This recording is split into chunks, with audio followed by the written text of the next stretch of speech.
Hello students, today I am going to tell you about the poem The Snare, which was composed by James Stephens. आज मैं आपको the poem the snare है उसके बारे में बताने जा रहा हूं, जिसे जेम्स स्टीफन ने कंपोज किया था। James Stephen was born on 9 February 1880 at Dublin in Ireland। उनका जन्म 9 फरवरी 1880 को आयरलैंड के डबलिन में हुआ था। एंड ही डाइड, और उनकी मृत्यु हुई थी ऑन 26 दिसंबर 1950, 26 दिसंबर 1950 को एट लंदन इन इंग्लैंड के लंदन में। James Stephens was an Irish novelist and poet। वो एक आयरिश नॉवलिस्ट और पोएट थे। His fame rests almost upon a masterpiece novel, The Clock of Gold। परंतु उनकी जो फेम है, उनकी जो प्रसिद्धि है, वो ज्यादातर उनके masterpiece novel the clock of gold पे डिपेंड करती है, रेस्ट करती है। इन द पोएम द स्नेयर, ये जो हमारी पोएम द स्नेयर है, इसमें the poet using first person को यूज करते हुए एक्सप्रेसेस दिखाता है हिज डिस्मे और his anxiety, his disappointment about the rabbit, उस रैबिट के बारे में कॉट इन द स्नेयर, जो जाल में पकड़ा हुआ है। The poet uses first person to express his anxiety or dismay। He says, I hear a sudden cry of pain, there is a rabbit in the snare। मैंने दर्द में डूबी हुई एक अचानक चीख सुनी, कोई खरगोश जाल में पकड़ा हुआ है। तो यहां पता चलता है कि कैसे उसके अंदर एक डिस्मे, एक फियर की जो फीलिंग है वो पैदा होती है एक खरगोश की दर्द भरी चीख को सुनने के बाद। इस पूरी पोएम में कवि खरगोश को बचाने का प्रयास करता है, बट ही फेल्स, परंतु वह सफल रहता है टू लोकेट इट, इसका स्थान पता लगाने में। ये पूरी पोएम में जो सर्च है, एक्चुअल वो एक मेटाफर बन के रह जाती है। Now let's discuss the poem. The poet says, I hear a sudden cry of pain, there is a rabbit in the snare. Suddenly, the poet hears a painful cry, and he immediately realizes that it's the cry of a rabbit. He imagines that a rabbit must be in a snare, and it is calling for help. The poet says, I hear a sudden cry of pain, there is a rabbit in the snare। मैंने अचानक दर्द की एक चीख सुनी, कोई खरगोश जाल में फंसा हुआ है। Now I hear the cry again, अब मुझे वो चीख दोबारा सुनाई देती है। But I can not tell from where, परंतु मैं आपको बता नहीं सकता कि चीखें कहां से आ रही है। It means suddenly the poet hears a painful cry. He immediately recognizes that the cry is of a rabbit, or he imagines that the rabbit must have been caught in a snare and it is calling for help. He wants to help it, but he is unable to locate where the rabbit is or from where the cries are coming। ये locate करने में वो सफल रहता है कि चीखें कहां से आ रही है। अब देखिए, कविता के शानदार क्वालिटी जो पूरी कविता में यूनिटी क्रिएट करती है, वो हमें यहां देखने को मिलेगी, और वो है टेल राइमिंग और end rhyming. The last line of every stanza becomes the first line of the next stanza और following stanza. See, the last line of first stanza is but I cannot tell from where, and it becomes the first line of the following stanza, but I cannot tell from where, परंतु मैं बता नहीं सकता from where the cries are coming or where the cries are coming from, कि चीखे कहां से आ रही, he is able to tell, बताने में समर्थ है. He is calling out for aid. Aid means help. The rabbit is calling out. The rabbit is crying for help. Crying on the frightened air. Frightened, fearful. Air can't be fearful. It means the painful and fearful cries of the rabbit. कवि कह रहा है कि जो खरगोश की painful और fearful cries है, दर्द भरी और जो दुख भरी चीखें हैं, डर भरी चीखें, are creating an atmosphere of fear. वो एक डर का वातावरण बना रही है. Making everything afraid. Making everything afraid means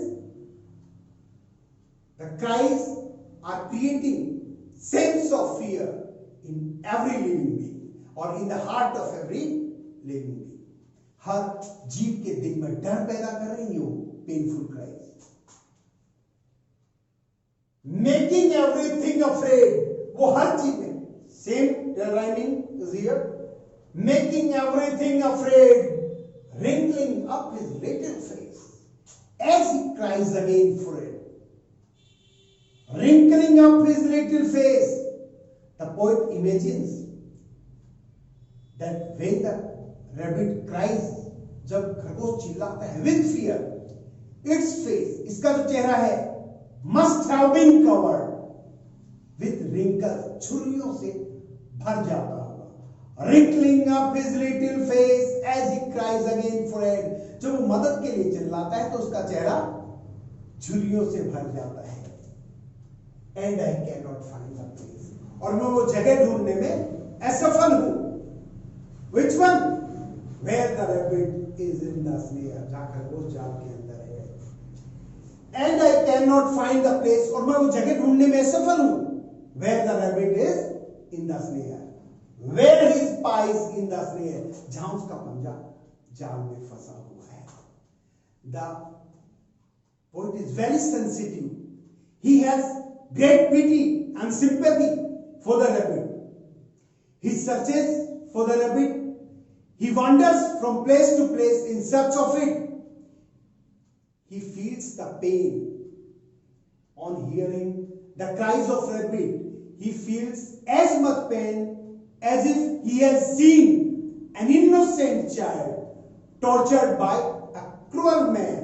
जैसे किसी निर्दयी आदमी के द्वारा किसी मासूम को टॉर्चर होते हुए देख लिया हो, इतनी पीड़ा होती है उसे. He calls the rabbit. वो rabbit को पुकारता है as if, जैसे कि it is a little child, ये कोई छोटा सा बच्चा हो. It calls little one, oh little one, I am searching everywhere. मैं हर जगह ढूंढते हुए जाता हूं. The poet wanders from place to place in search of the rabbit. कभी एक जगह से दूसरी जगह जाता है खरगोश की तलाश में. But fails to locate it. वो इसे लोकेट करने में असफल रहता है. His efforts get nothing. उनके प्रयासों को कुछ नहीं मिलता. His efforts are fruitless. उसके प्रयास असफल होते हैं.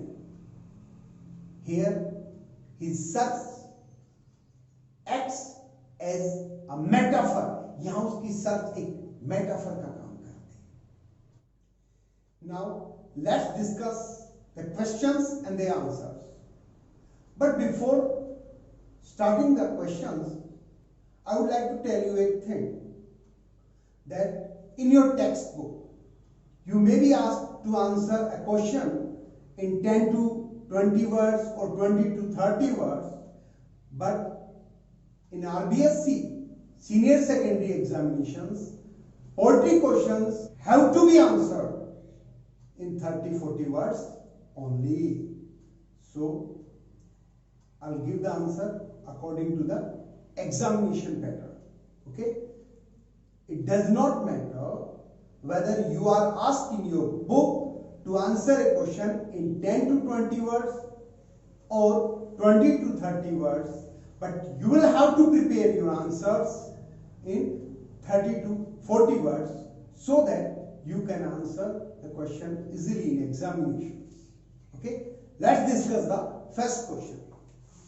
lines and words are repeated time and again. Time and again means again and again. In this poem, we have seen that many words and many lines have been repeated again and again. What is the purpose of the poet? Why has the poet done so? कवि ने ऐसा किया क्यों है? और why are the lines and words repeated again and again or time and again? Bar bar words को lines को repeat किया क्यों गया है? So let's discuss the answer. Lines and words are repeated time and again.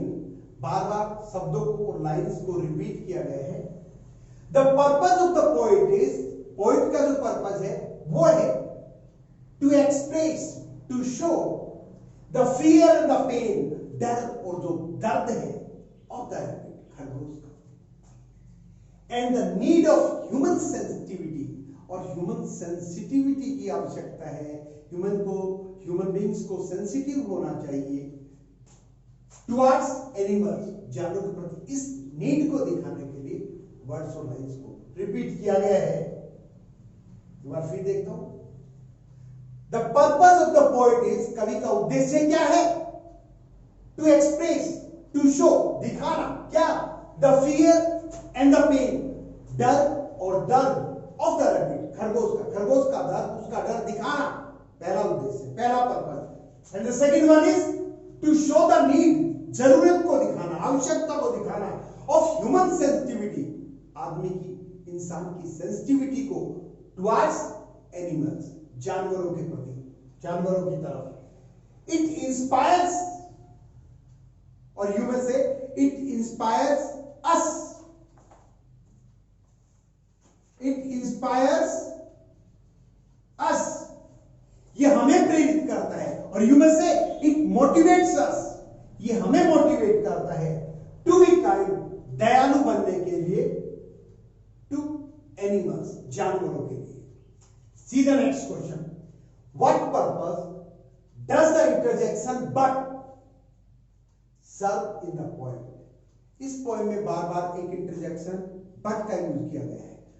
But I can not find the place. आपने देखा है ऐसे ही 2 या 3 जगह पर हमें बट वर्ड देखने को मिलता है इंटरजेक्शन के रूप में. तो इंटरजेक्शन के रूप में जो बट है वो किस पर्पस को सर्व करता है, यह हमसे पूछा गया है. The interjection but in the poem, poem में जो इंटरजेक्शन बट है, सर्व द पर्पस, ये इस उद्देश्य की पूर्ति करता है ऑफ ड्रॉइंग रीडर्स अटेंशन, कि रीडर्स का अटेंशन है उसे ड्रॉ कर सके. किसकी तरफ? टू द पोएट्स हेल्पलेसनेस, कवि के असहायपन की तरफ, उसकी बेबसी की तरफ, उसकी लाचारी की तरफ. He is totally helpless. He wants to help the poet at any cost, किसी भी कीमत पर वो, he wants to help the rabbit at any cost, वो किसी भी कीमत पर खरगोश की मदद करना चाहता है. But he fails to do so. And the interjection but shows the same helplessness, इसी बेबसी, इसी लाचारी को दिखाता है ये word. In which case he is helpless, he is helpless in saving the rabbit, वो खरगोश को बचाने में असमर्थ है, और इसी असमर्थता को दिखाने के लिए बट इंटरजेक्शन का यूज किया गया. It expresses his earnest desire, his deepest desire, ये उसकी गहरी, ये उसकी तीव्र लालसा को, इच्छा को दिखाता है. टू हेल्प द रैबिट, किस चीज की इच्छा? To help the rabbit, rabbit की हेल्प करने की. And his inability to locate it.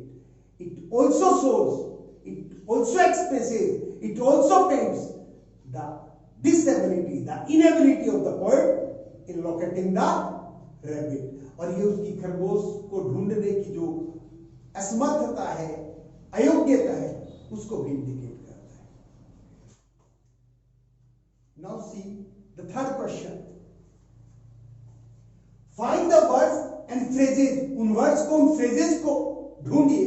Depicting means painting the condition of the rabbit, जो रैबिट की कंडीशन को पेंट करती है, डिपिक्ट करती है.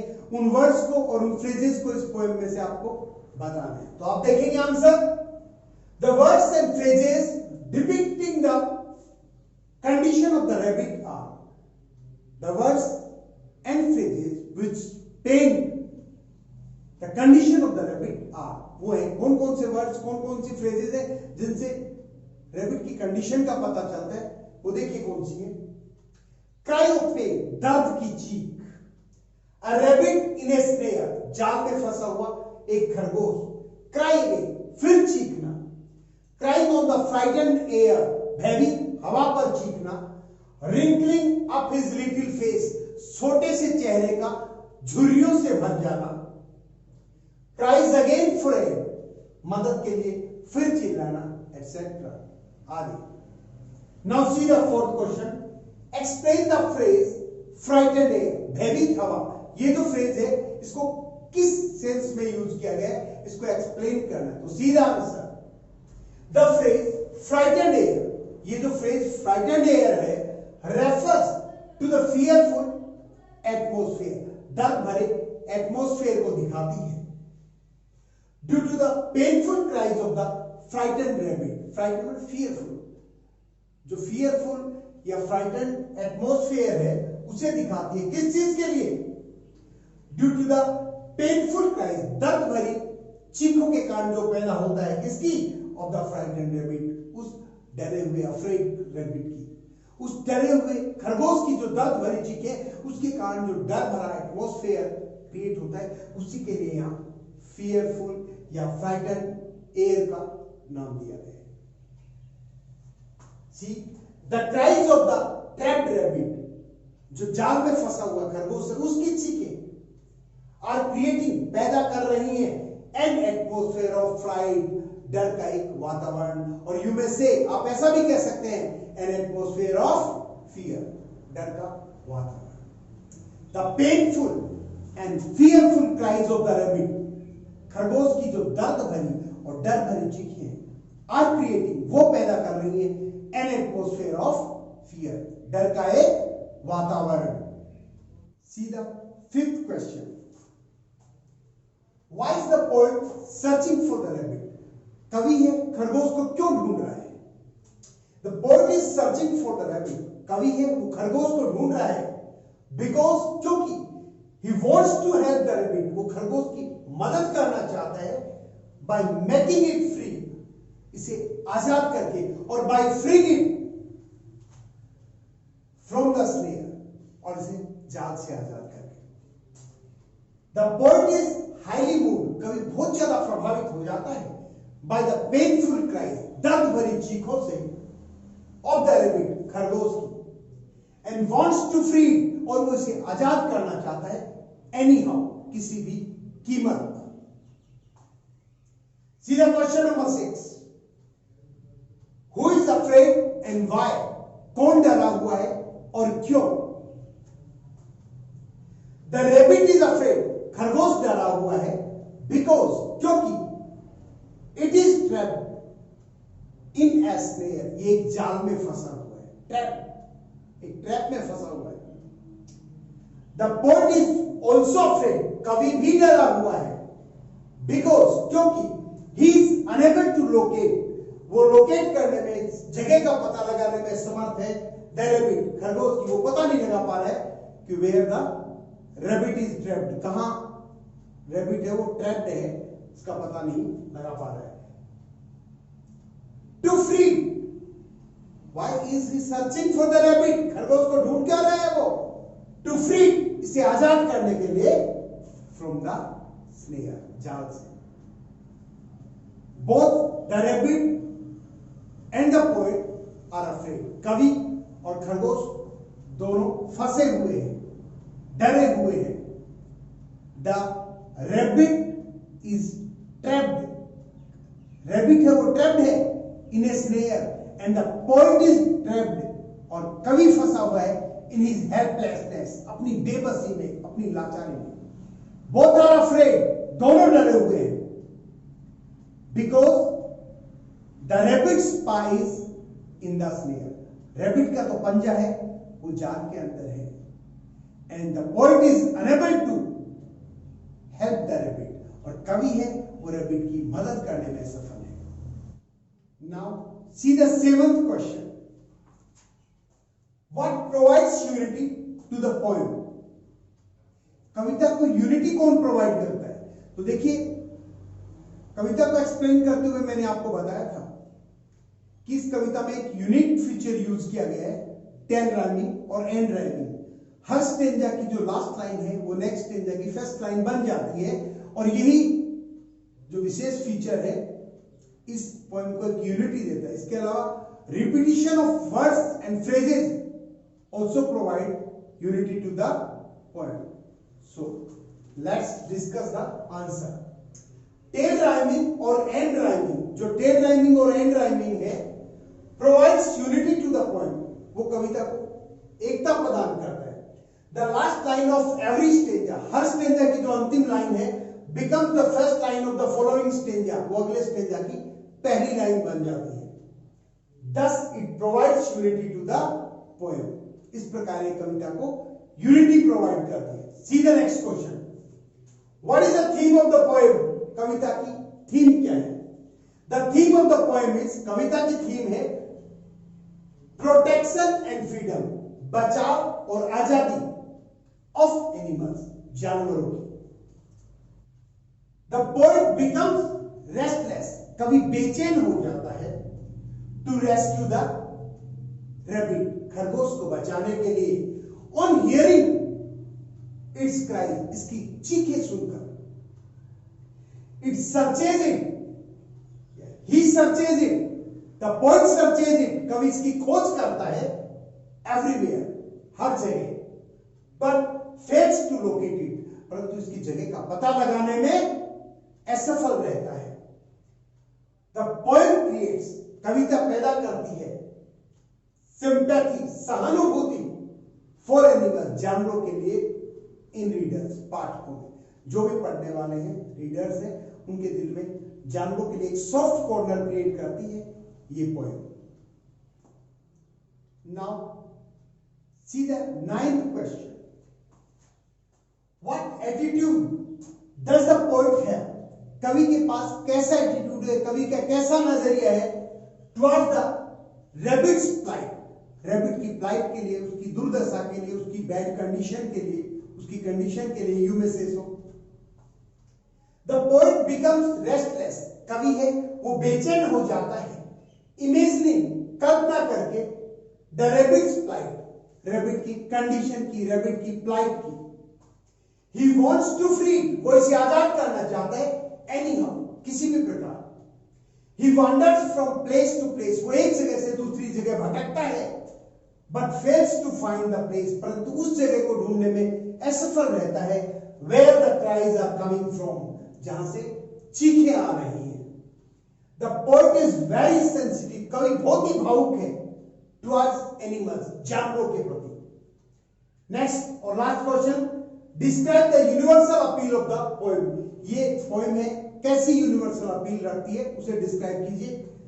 The poem has a universal appeal, ये पोएम एक यूनिवर्सल अपील रखती है टू पीपल, लोगों के लिए, टू बी सिंपैथेटिक, सहानुभूति रखने के लिए, टुवर्ड्स एनिमल्स, जानवरों के लिए, and for the protection of wild animal too, और वाइल्ड एनिमल्स के प्रोटेक्शन के लिए भी अपील करती है। इट रेजेस द इशू, ये मुद्दा उठाती है, of the plight of animals, जानवरों की हालत का। इट यूनाइट्स, ये एक करती है, the animal lovers of the world, इस सारी दुनिया के एनिमल लवर्स को। कंडीशन क्या है एनिमल्स की, उसके लिए एक सॉफ्ट कॉर्नर क्रिएट करती है, हमें मोटिवेट करती है प्रोटेक्शन के लिए वाइल्ड एनिमल्स की। तो आपको मैंने पोएम एक्सप्लेन करके बता दी, क्वेश्चंस हम डिस्कस कर चुके हैं। यदि आपको ये एक्सप्लेनेशन पसंद आया हो तो एक बार वीडियो को लाइक करें, अपने फ्रेंड के साथ शेयर करें ताकि वो भी इसका बेनिफिट उठा सके। और अभी तक आपने मेरे चैनल को सब्सक्राइब नहीं किया है तो सब्सक्राइब करें। कोई पर्टिकुलर टॉपिक के बारे में आप जानना चाहते हैं तो कमेंट बॉक्स में कमेंट करिए, उसके बारे में भी वीडियो बना के डाल दिया जाएगा। Thank you.